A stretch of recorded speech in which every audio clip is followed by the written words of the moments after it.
Welcome to 2018, everyone. My name is Guardian E, and welcome to my guide and breakdown video for Happy New Year Camilla. Now, as you probably know, I was very excited to her announcement and introduction into Fire Emblem Heroes, and I think she is an excellent addition to the flyer roster in the game. She's definitely going to be a mainstay on my teams, and hopefully after this video, yours as well. Now, this video is a bit longer than my other guides, so for convenience, I've added timestamps in the description below if you prefer to skip to a specific build. So let's get right into it and take a closer look at Happy New Year Camilla. At neutral, Camilla has 40 HP, 33 attack, 35 speed, 31 defense, and 23 resistance. New Year Camilla is basically a more physically bulky Alencia. When compared to Alencia, she trades a single point in speed and a single point in attack, as well as 4 points in res for 5 more HP and 7 more defense, making her able to better tank hits in close range encounters. When compared to Paula, New Year Camilla trades 2 HP and 3 resistance for 2 attack, 4 speed, and 3 defense. And when compared to Sheeta, New Year Camilla has 6 more HP, 8 more attack, and 7 more defense, but trades that for 2 less speed and 11 less resistance. What this means is that Camilla lies somewhere in between Alencia's hyper-offensive stats and Paula's moderately rounded defensive stats, while having a better overall BST, or base stat total, than both. As a side note, HP is her -4 Bane, and resistance is her +4 Boon. So what's so special about New Year Camilla? Well, New Year Camilla actually has the highest base stat total for a flyer in the game, ranging from 161 to 163, depending on the Boon and Bane of your Camilla. This is extremely helpful for overall arena scoring purposes. Red Sword flyers are in relatively short supply. Despite the introduction of Alencia, we still only have 5 total red flyers in the game. Another one is greatly appreciated. Camilla has both strong offensive and defensive stats. She can run offensive builds including Wodao, Firesweep, Slaying Edge, but still has the bulk to tank hits on the counter. Camilla also comes with the fairly rare Ward Flyers ability, which was previously only available on 5-star Minerva. Now, I wouldn't say that Ward is the best flyer buff, but it opens up doors to some interesting team configurations all the same. Camilla can effectively run Galeforce builds that we've all seen dominate arena and challenges alike. The introduction of the Heavy Blade Seal is a huge help for characters like Camilla, and she wears it well. And lastly, Camilla rides her Wyvern side saddle, which is absolutely adorable. I mean, come on. Look at that. Precious. So let's go ahead and take a look at some example builds. First up is a balanced support build that utilizes her existing seasonal weapon, the Kadomatsu. This build's goal is to be both an effective player phase and enemy phase unit with boosted defense and defense boosting abilities. New Year Camilla's default weapon and skills synergize with each other, creating an almost symbiotic connection to her allies. The Kadomatsu provides a combined drive defense and drive res effect, which when combined with her Ward Flyer's C skill, provides a +6 defense and a +6 resistance in combat boost to all flyers within 2 spaces. Now this can be stacked with a Fortify Flyer user to provide a +12 boost to all defensive stats.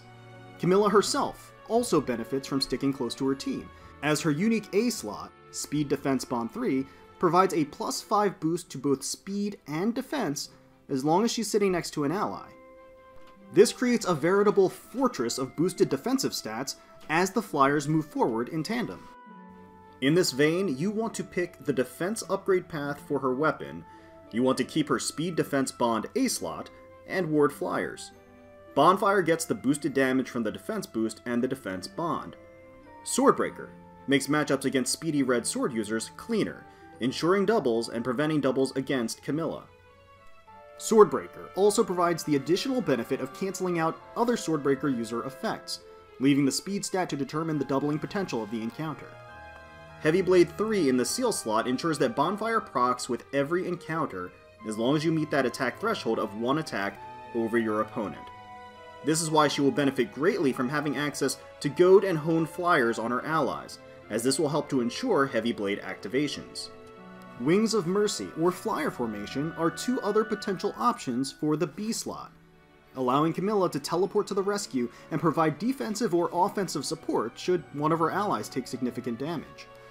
An attack boon increases her overall matchups against competitive arena builds, but most boons should be able to run this build effectively and on a budget as well, making it an excellent build for free-to-play players. Despite the economic choices, this build can handily take on Ira, Brave Ike, Brave Roy, Christmas Lissa, and Christmas Crumb as well. And next up, we have a rather standard Brave Sword quad build. Camilla's excellent offensive stat line complements this build rather well, and if you need an offensive Brave user on your flyer team, you could consider using this. Draconic Aura could be swapped for Luna, depending on your preference. Luna tends to work better on high defense opponents, whereas Draconic Aura shines with stacked flyer buffs. Swift Sparrow is the best A-slot option available, but Life and Death can be used as a budget option instead. Desperation allows quads to go off without interruption once the HP threshold is met, and the Attack +3 seal is the perfect seal to maximize her damage output. An attack boon or a speed boon can work here, although the attack boon is preferable. I would strongly recommend against this build if you're lacking in either of those boons. However, if you happen to have a plus attack minus speed Camilla, you can run the Brave build with the intent to maximize the initial 2x damage, foregoing the goal of quadding, and in that instance you can use hit and run or drag back as the B slot option for additional movement flexibility. This build does exactly what you expect it to do. Camilla will quad with impunity once desperation range is met, and properly buffed, she will decimate any of her opposition. It's a simple but effective build. Next up, we have a Firesweep Galeforce build. Now this build allows Camilla to safely attack without fear of retaliation, and then activate Galeforce, which gives her an entire new move and action. At this point, she can either attack again or move away to safety. This one is probably one of the more expensive variations, forcing you to sack a Soleil, an Ike, and a Cordelia. The only way to ensure Galeforce activation on turn 1 is to have Heavy Blade in the A slot and Quick Impulse as the seal. Swordbreaker in the B slot secures more doubles offensively. Hit and Run is also a B slot option if you want to be able to retreat safely after poking the enemy. That comes down to mostly personal preference. This build is incredibly powerful, allowing Camilla to attack unabated and glide across the battlefield freely, but it's also fairly reliant on flyer buffs and good IVs. While Camilla has fairly high attack, the required Heavy Blade in the A slot means that she loses access to stat buffing A slot skills, which makes Heavy Blade harder to activate without those buffs. As you may have guessed, this variation prefers having an attack boon, again to ensure that she reaches that Heavy Blade threshold. That said, a speed boon can also run this build effectively with a few flyer buffs. An alternative to this build can utilize Moonbow or Glimmer as the special if you'd rather focus on immediate damage over Galeforce, though I do feel that Galeforce is the optimal pairing with Firesweep. If you don't have Firesweep but still want to run Galeforce, you can try out this powerful Slaying Edge plus Galeforce build. Just like the previous build, this allows Camilla to activate Galeforce on turn 1, after any initiation where she doubles, whether the foe can counter or not. The combination of Heavy Blade Seal and Slaying Edge's -1 cooldown property means that as long as Camilla attacks twice, that Galeforce is going off, which can allow her to move towards the next target or finish off the already softened up initial target. Given the right circumstances and paired with dancers, this means that Camilla can take out an entire map on her own. One advantage this build has over Firesweep is that you're able to utilize the Heavy Blade Seal, which opens up the A slot. This means she can utilize powerful A-slot skills like Swift Sparrow, Death Blow, or Fury to make triggering the Heavy Blade threshold easier and enhance her overall offensive power. The negative over Firesweep is that this build will take damage when initiating on enemies until Desperation is activated. Thankfully, Camilla has that substantial bulk to allow her to survive those hits. Either an attack or speed boon can run this build effectively, however the opposite upgrade path should be chosen for the Slaying Edge weapon, to balance out her stats. For example, if you have an attack boon Camilla, go with the speed path for your Slaying Edge. If you have a speed boon Camilla, go with the attack path. For the B slot, Guard is also an excellent option for arena purposes, as it counters meta threats like Ira and Black Knight, who rely on their incredibly powerful specials to proc for the kill. Swordbreaker is another option for the B slot, as it also cancels out other Swordbreaker users, allowing the speed stat to once again be used for calculating doubles. Next up, we have a variation of the last build. This still uses the Slaying Edge, but instead of running Galeforce, it runs Dragon Fang for a powerful special burst. With Slaying Edge's effect, Dragon Fang becomes a 3 cooldown special, and Heavy Blade activations will ensure that she procs Dragon Fang with every melee encounter. The A slot can be either Swift Sparrow or Death Blow, depending on your availability.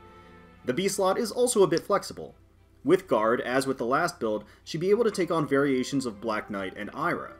With Swordbreaker, she can take on variations of Sigbert. A similar build can also be run with the Dao Blade.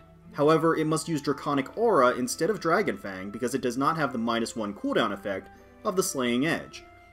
While Dao runs Draconic Aura, the supplemental +10 damage from Dao effectively does the same damage as the additional 20% damage from Dragon Fang. As you can see here, the damage at base is largely the same. However, once you start stacking those flyer buffs, Slaying Edge will begin to outdamage the Dao. If you have an option, I'd recommend running Slaying Edge, only because the boosted damage isn't capped, as you get more and more flyer buffs stacked. It also frees up the ability to swap in the Galeforce build, should you like to. And lastly, we have an enemy phase Camilla build. Now, while I do believe that Camilla excels more as a player phase unit given her stat spread, she has the bulk to be played as an enemy phase unit as well. This option can be particularly helpful if you pulled an attack Bane or a speed Bane for your Camilla, or even a defense boon. This build stacks defensive boosts onto Camilla, utilizing her native speed defense bond 3, along with close defense 3 seal and the defense boosting path to the Slaying Edge. The Slaying Edge, once again along with quick riposte, ensures that Camilla will double back and initiate bonfire on her opponent on the first enemy initiation. With a defense boon and fortify flyers, this Camilla build can reach 54 defense, and a bonfire proc of 27 damage. This can be an especially helpful build if your flyer team features most, if not all, player phase units. An enemy phase New Year Camilla can help you balance out the options for your team. You could even run Ruby Sword to give you that extra oomph against green threats. And while it ends up specializing Camilla to that specific role, if you have a minus attack or a minus speed Camilla, for example, this could allow her to supplement her tankiness and attack power, making her an arguably better Paula. If you're missing an anti-archer on your flyer team, you can even toss the Iote Shield Seal on her to mitigate damage from archers, so that she can kill them on the player phase after baiting them out. This comes at the expense of being able to run the close defense seal, and she won't be able to retaliate without a distant counter A slot, so I'm not convinced that that's the best approach, but it is an option nonetheless. So who runs best with Camilla? Not surprisingly, New Year's Azura pairs remarkably well. Her Sing ability is the perfect complement to Camilla's various Galeforce builds.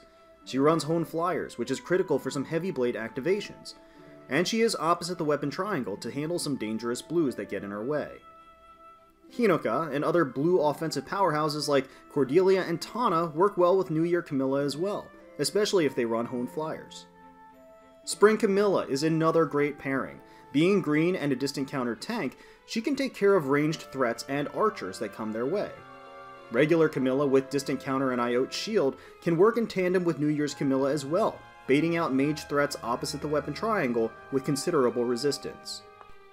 Flying tanks like Baruka can take advantage of New Year Camilla's passive defensive buffs if you keep her weapon and ward flyer's ability, creating an even more impressive wall against your opponent. On hybrid teams, Performing Arts Azura can perform a similar role to New Year Azura, and her unique weapon will buff while singing, which is incredibly helpful for reaching the higher damage thresholds to activate Heavy Blade, or for just increasing her bulk to tank hits. And that concludes my guide and build breakdown video for Happy New Year Camilla. I hope you enjoyed and found it somewhat helpful, and if you did, please leave a like, subscribe, and comment below on the build that you plan on using for your Camilla. Thank you all so much for watching, and have a safe and happy New Year. Until next time, protect those skies.